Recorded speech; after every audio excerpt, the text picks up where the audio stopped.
These are 10 episodes that show the worst things Stewie Griffin has done. Starting with number 10, the greatest crossover in the show's history, The Simpsons guy. Thanks to his misogynistic comic strip in the Quahog newspaper, Peter becomes the target of an angry group of women. Clearly having learned nothing from angering Lois over the years, Peter doesn't realize the danger the family is in until their home is attacked, forcing them to flee Quahog. One car trip filled with sexual tension later, and the Griffins pull over for gas before getting their car stolen. They're left with no other option than to head into the city of Springfield. Cue the music!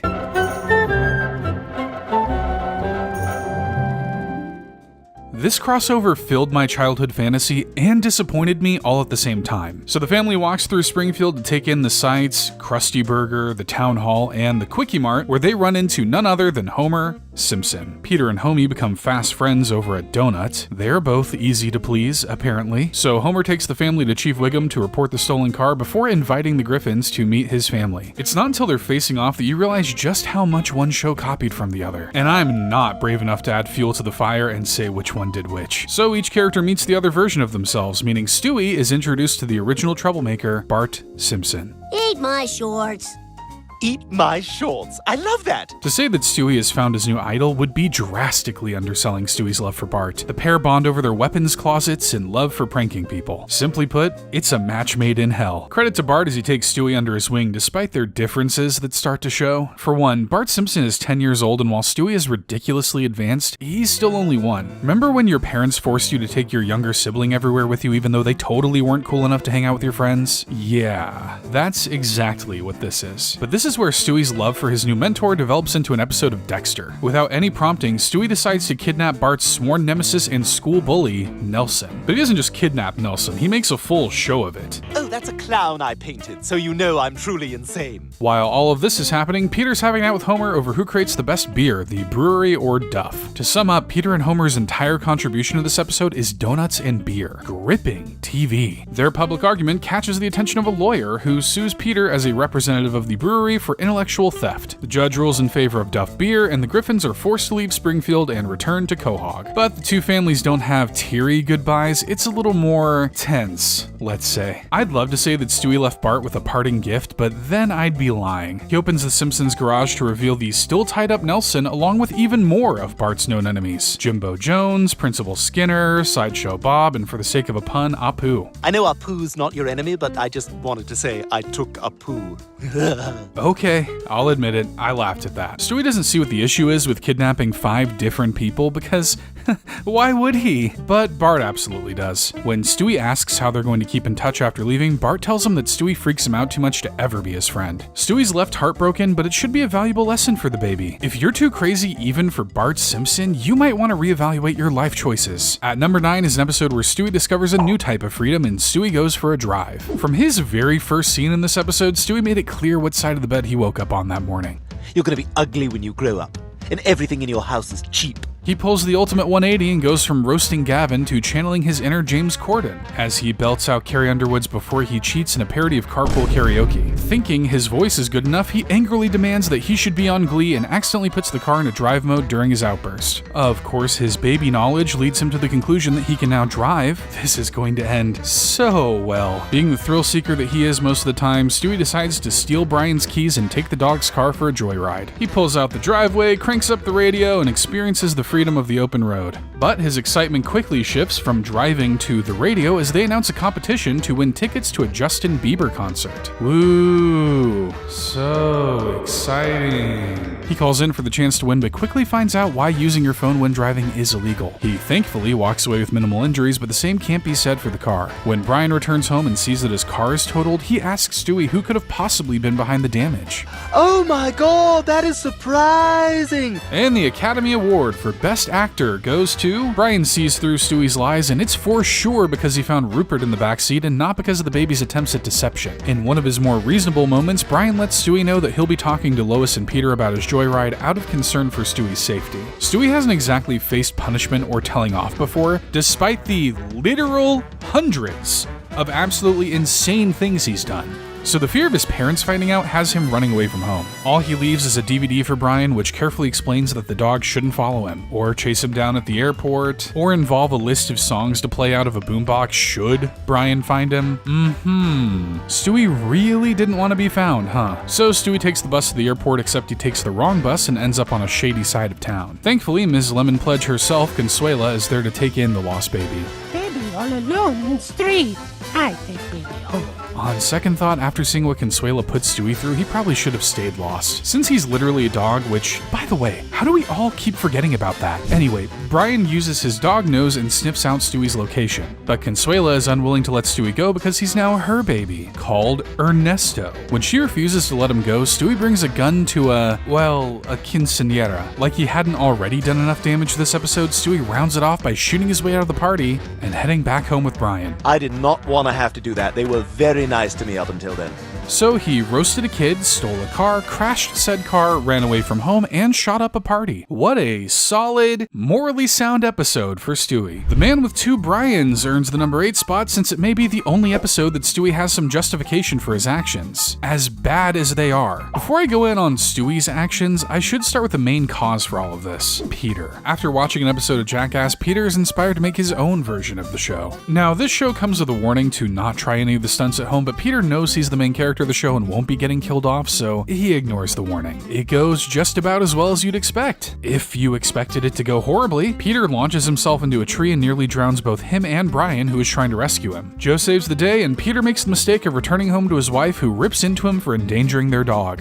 8! That's 56 in human years. Okay, Lois. Brian's offended that Lois is focused on his age rather than Peter's stupidity, and as for Peter, well, Lois's comments have left him fearing the worst. Now that Brian's growing age is in his head, Peter starts panicking that Brian could die soon and brings home a new dog. New Brian walks in with a joke that makes the family laugh harder than they have at anything Brian has said over the previous 7 seasons. Peter's actions make Brian feel even worse than he did when Lois roasted his age, but no one notices since they're so occupied with new Brian and his compliments. I'm not exactly the founding father of the Brian Griffin fan club, but even I can admit that this was a douche move from Peter. So new Brian makes his way into the family, waking them up with gentle music, bonding with the kids, and even getting into original Brian's good graces by offering him a stick and some marijuana. Okay, I wasn't gonna take sides in this fight, but I'm with new Brian now. There's only one family member who's not buying into new Brian's act. He's not just a delightful new friend for the family. He's your replacement. Brian always knows best, so of course he doesn't believe what Stewie's telling him. But he does try to outdo new Brian by reminding everyone that he's the original dog in the house, showing off his puppy videos, only no one pays him any attention. Brian gets humbled and Stewie gets his I told you so moment. The realization that he's being replaced doesn't fully hit Brian until Peter, ever so subtly, hints as to what his plan is by asking him to hang out for the afternoon. That'd be great. Awesome,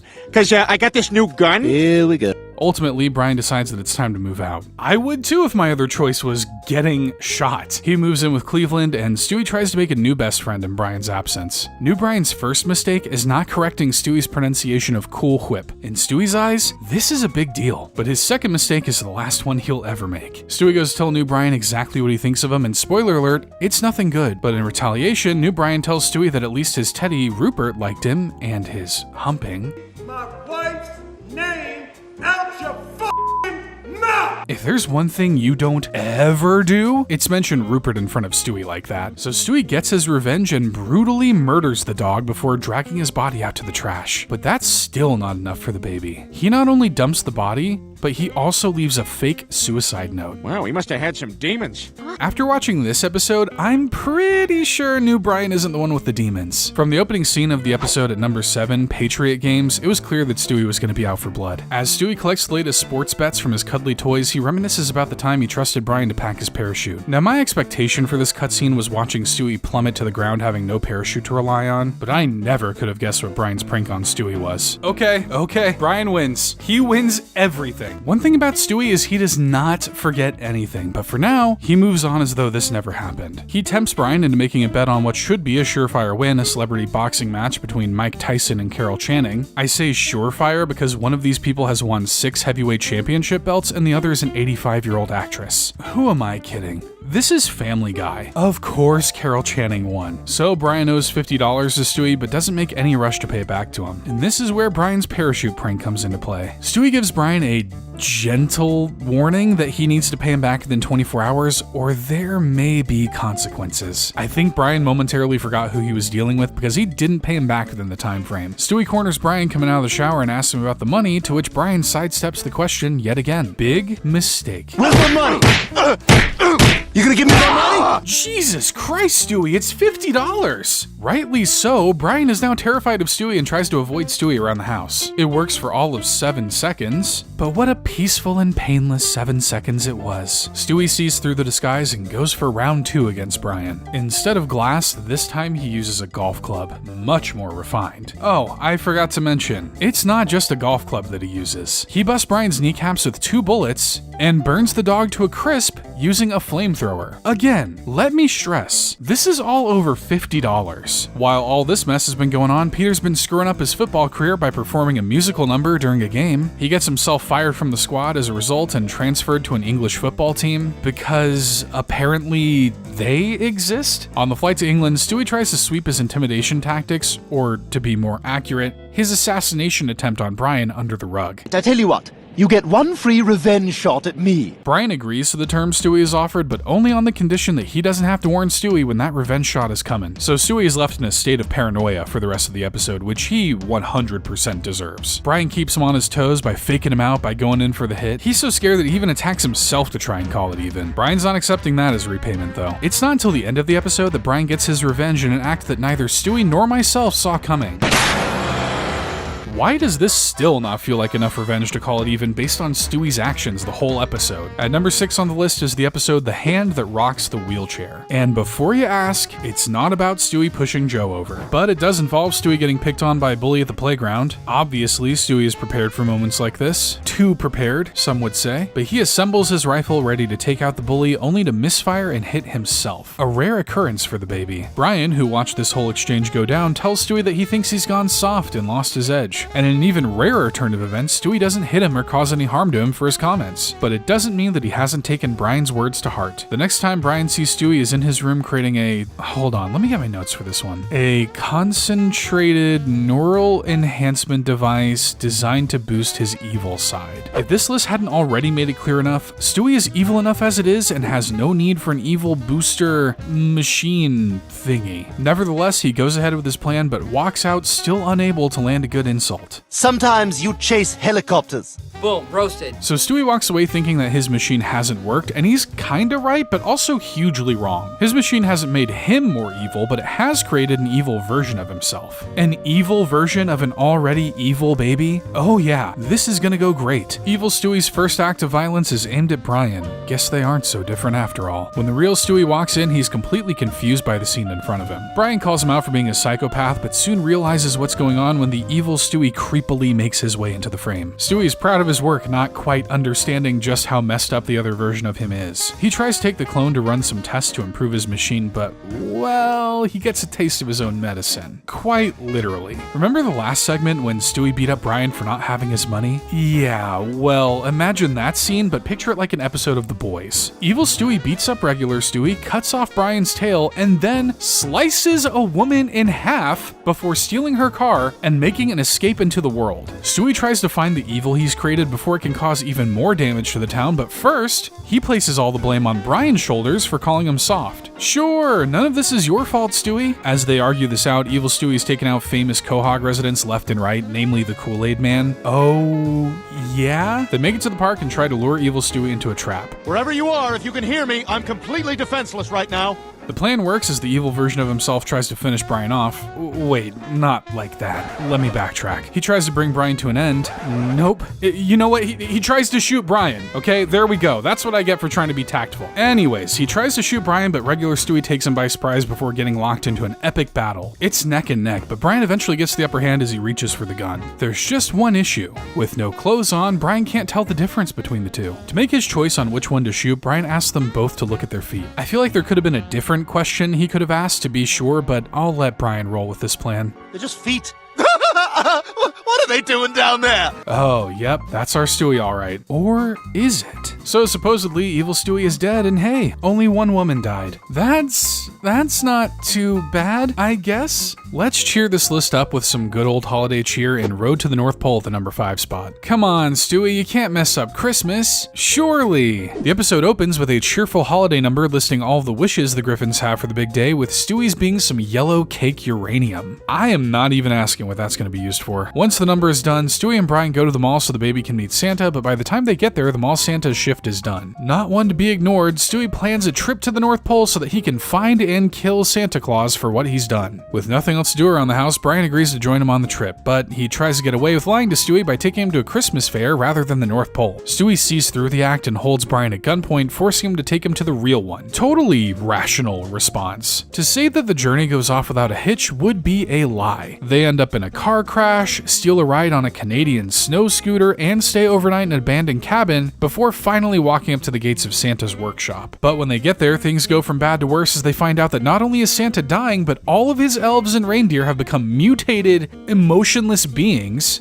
due to inbreeding to keep up with the demand from the growing population. So, happy holidays? Not wanting Santa to die, thinking that Christmas is ruined, Brian and Stewie offer to take his place this year. So they set off to do the most important job of them all, deliver Christmas presents. They gracefully land at the first house and make their way down the chimney. But all their arguing about how to arrange the presents and who will eat the cookies catches the attention of the homeowner. Yeah, you're Santa Claus. That's why you broke in through the window. I'm calling the cops. So what does Stewie do? Oh, he just clubs him in the head with the baseball bat that's a gift for the boy in the house, Johnny. No biggie. Oh, I guess except for the fact that while they're trying to hide the body, his daughter comes down the stairs. When her mom joins her, the battered body falls out of the closet. As she tries to run out of the house, Stewie gives her the same treatment as her husband right in front of her daughter. In Stewie's head, the next logical step is to tie up and gag the crying child while they work on an exit strategy. After they clean up the blood, they remember the other kid in the house that they were delivering presents to, Johnny. Brian goes to check that the kid has slept through the noise, and technically he has, because it's pretty easy to sleep through all the noise when you don't live in the house. As Brian shouts down the stairs to let Stewie know that there's only one kid's bedroom, Stewie asks the young girl if she has a brother. Well, then who the hell is John?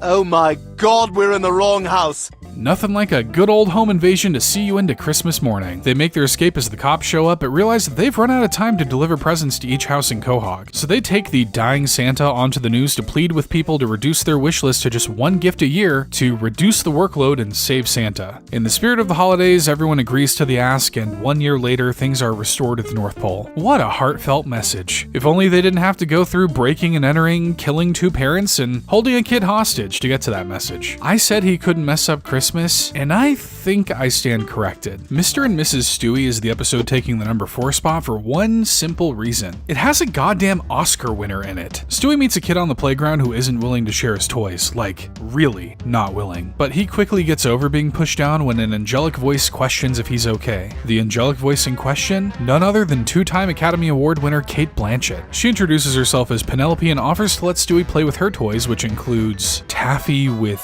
super glue. When she spots the boy who shoves Stewie, she gives him the sweet and watches him choke to death on it. Don't push. Stewie has never fallen in love quicker than he has watching what is basically his female counterpart. The two continue to spend more time together, role-playing dolls as a divorced couple, reading books on the Unabomber, and even comparing weapon rooms with each other. You know, just all the normal stuff kids do these days. His love for her only grows when she starts to hint that she may have had something to do with her mom's death. As soon as she admits that she did do it, Stewie shares that he has been dreaming of doing the same to Lois for years. In Stewie's mind, this instant connection means that he and Penelope are soulmates and are meant to be together. Weird, cause I was thinking that they were meant to be in therapy, but sure, tomato tomato. The pair combine their sociopathic brains and start a series of pranks. And I'm not talking about egging a house. Oh no. They start by blowing up the Great Wall of China and bombing the Eiffel Tower, and she even sends a note to Pakistan from India declaring war. I'm starting to think I should probably look into adding a death counter for this video. Stewie's contributions are no better as he pulls a prompt from a hat to destroy Copenhagen with a tidal wave, with the theme being the Roaring 20s. Roaring, twisting, tidal waving.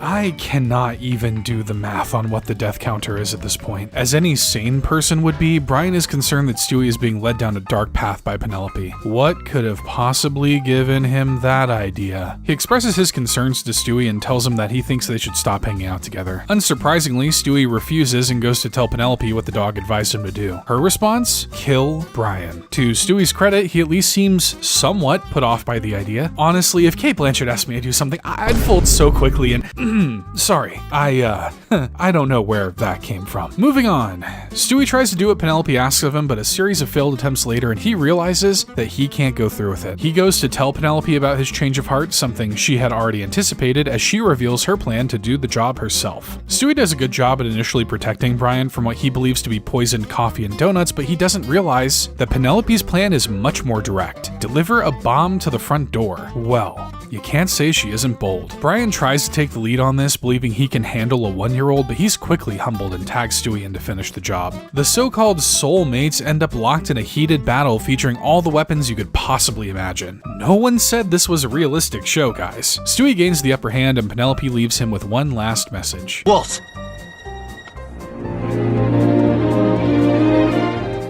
In an ultimate boss move, Penelope uses the distraction and gets away. So like, you're saying there's maybe a chance Cate Blanchett could come back to the show? No big deal. I mean, I guess that would be fine. Play cool, man. Play cool. Her epic exit leaves Stewie in the chokehold he spent 90% of the episode in. Beautiful. I'm gonna tell my friends I banged her. Buckle up for this one, as the number 3 spot goes to Stewie is enceinte, which translates to Stewie is pregnant. Good luck, everyone. The episode opens with Stewie trying to convince Brian to go to Whole Foods with him to stock up on food for his new gluten-free diet. Brian has no interest in joining him, can't imagine why, and leaves Stewie to worry that he came across as too desperate. Since the last offer didn't work, Stewie tries to make a more compelling one by saying they can spend time together watching Lois shush Peter as they watch Nashville. I mean, you're getting warmer, Stewie. Still, it's not enough for Brian, who leaves Stewie alone to watch Joe and Bonnie play with their daughter. Seeing this gives Stewie an idea so horrific that I am making it clear again that you need to buckle the hell up. Babies save relationships. Not entirely true, but sure, let's go with it. Stewie lures the dog into a fake tea party to discuss them having a baby, but Brian spends the whole date distracted by his phone. So Stewie takes matters into his own hands and builds a fertilization device. Using Brian's hair and saliva, he successfully impregnates himself with the dog's babies. I have got to call my therapist. Stewie goes to tell Brian the good news, and Brian responds like the rest of us. He is traumatized. Brian explains to him how messed up his actions are and pleads with Stewie to have an abortion, but Stewie is having none of it. He will be having their baby. As he starts to show, Stewie goes for his checkup with Dr. Hartman. Saying that watching a pregnant 1-year-old get checked out in intimate areas is disturbing would be the understatement of the century. Dr. Hartman does show concern about how young Raylene looks, but Stewie puts his worries to rest. But he didn't force himself on me. I wanted it too. Well, that's the important thing. Is it? After their doctor's appointment, Stewie and Brian go to shop for clothes for the baby, where the baby bonds with other expectant moms. Okay, I'll ask the question on all of our minds. How is nobody making a bigger deal about this? But they don't stop after baby shopping, as Stewie has also organized a photo shoot for them. Since it's not authentic, it becomes the world's quickest pregnancy when Stewie goes into labor while getting lunch. They rush to the car to get to the hospital, but it's already too late. Stewie is giving birth. I know I've said disturbing like 50 times now, but it's still not enough to describe the birth scene. Horrifying, maybe, or just all of the above. It's gross, but it's hard to tell which is actually worse to look at, the 1-year-old giving birth or the mutated kids they produce as a result of inbreeding and, well, a dog and a baby mixing genes. I caught 2 of them trying to eat each other, so that's something we need to watch out for. Cool, no doubt. Sweet. Just when I thought it couldn't get worse. It's not just the initial appearance of the puppy, babies, things that are messed up, but also most of their physicality. Melting bones, blind, deaf, you name it, they got it. One by one, the dogs start to die off, and Stewie reveals why he had the babies in the first place. Brian opens up and explains that he was only keeping his distance because Stewie was moody and he thought he wanted space. The pair have a sweet heart-to-heart amidst the chaos of this entire episode, and decide decide to give up their kids to an animal shelter. Just a general word of advice. If you ever feel like your friend is pulling away from you, maybe just, I don't know, talk to them before jumping to this being the solution. I know it's hard to imagine that anything will top that last episode, but unfortunately, Stewie's actions in 8 Simple Rules for Buying My Teenage Daughter absolutely do. Meg is given what should be an easy task of babysitting Stewie for the night while Peter and Lois go out for dinner. They're only gone for a few hours, but that's more than enough time for Stewie to cause carnage. Aside from mutating himself with Rupert by accident, he also proves to be everyone's little brother and how he annoys Meg with 1,001 questions. By the time the night is over, Meg tells her parents that she's never babysitting again because she could be spending her Saturday night with friends. Meg, if you don't want to babysit anymore, that's fine, but don't you stand there and lie to me. Firstly, that's hilarious. Secondly, where's the lie? Lois gets to work on hiring a professional nanny now that Meg is no longer interested, but the interview process doesn't get off to a great start. Her choices of babysitter range from non-English speakers to Gloop from the Herculoids, so not exactly much choice there. Just when it seems all hope is lost, in she walks. LaDawn, the woman of Stewie's dreams. Knowing he's got to put on his best moves to stand a chance with a woman like LaDawn, Stewie starts to show off his assets in the bathroom mirror. Stewie is packing a baby powder bottle, but hey, how's LaDawn gonna know that? He flirts with her over a game of Jenga and thinks that he's managing to get somewhere before a huge wrench is thrown into his plans. Enter Jeremy, LaDawn's boyfriend, or as Stewie calls him, Some frat boy with his damn Tiva sandals and his skull bandits! When he walks downstairs to find them kissing, Jeremy becomes Stewie's public enemy number 1. He sets out to eliminate Jeremy, quite literally, by breaking into his parents' house and freaking him out through a series of creepy tricks before brutally knocking him out. He ties him up and leaves him in the trunk of a car, but that isn't the worst part. He leaves Jeremy with an iPod that only has the Strokes music on. How could you, Stewie? Stewie continues with his plan of winning over LaDawn by offering her some comfort as she cries about not hearing from her boyfriend. But she puts a stop to the comfort when he tries to grope her. Since she's set more than reasonable boundaries, Stewie decides that he's going to get her fired. Do you think anyone has ever told him that his reaction to things are ever so slightly over the top? He truly is a little evil genius as he poison darts her in the neck, gets a touch of her breast, and then frames her in a mess of a scene. It was all her friends. They were doing marijuana and heroin. 0 for 2 on the pronunciation, Stewie. Lois wastes no time in firing LaDawn given what she's walked into. Before she walks out of their lives for good, she leaves Stewie with a mixtape she made for him. And it's only at this point that he realizes he's made a mistake. Not the kidnapping or poison dart, no, only after the mixtape. The episode wraps up with Stewie and Meg in the same place they started, babysitting duty on a Saturday night. And it's only then that Stewie remembers he had left Jeremy in the trunk of the car. Hopefully it's not been too long and he's totally fine. Right? 2 weeks. Yep, he's dead.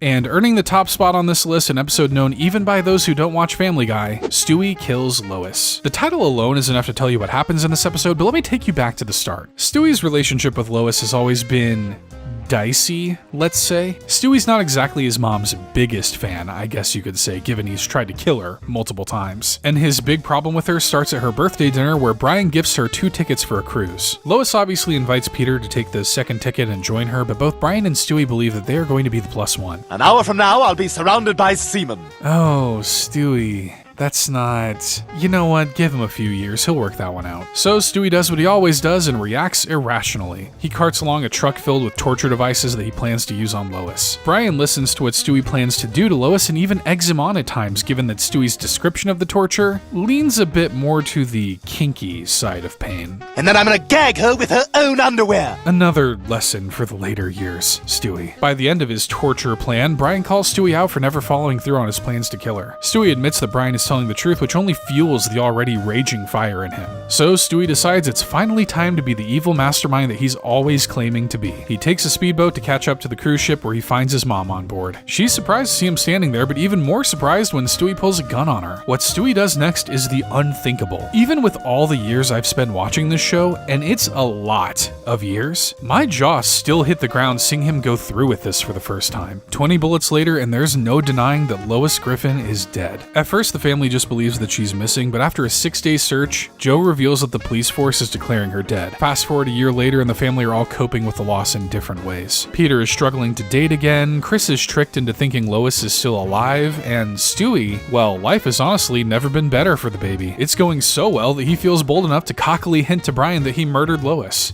I'm all talk. I wouldn't possibly go through with it. For one, I'm going to need the number of his chiropractor if he's getting that range of movement. By the by, Brian threatens Stewie with the promise of finding enough evidence to prove he was on the ship that night. Unfortunately for Brian, Stewie has a pretty solid alibi of being at the carnival with Rupert. Knowing that Brian is onto him, Stewie disposes of all the mementos he kept from her murder, but this only causes issues for Peter. When his friends suspect that Peter killed Lois to get her insurance money, they go around to the Griffin home to find a gun and images of a dead Lois, left by Stewie, in the trash. After questioning from Joe, Peter is taken to trial where the evidence all points towards him. Just as he's sentenced to first-degree murder, would you believe it, Lois walks in, risen from the dead. It was Stewie! Now, to save you from going through another entire episode, part 2 goes through the same thing, only this time Lois tries to kill Stewie so he doesn't take over the world, blah blah blah, and we get to the ending to find out that all this was just a simulation. A real, and it was all a dream moment. Wonder what 5th grader wrote that ending. So Stewie didn't technically kill Lois, but he also sorta did, just in a simulation, so still bad?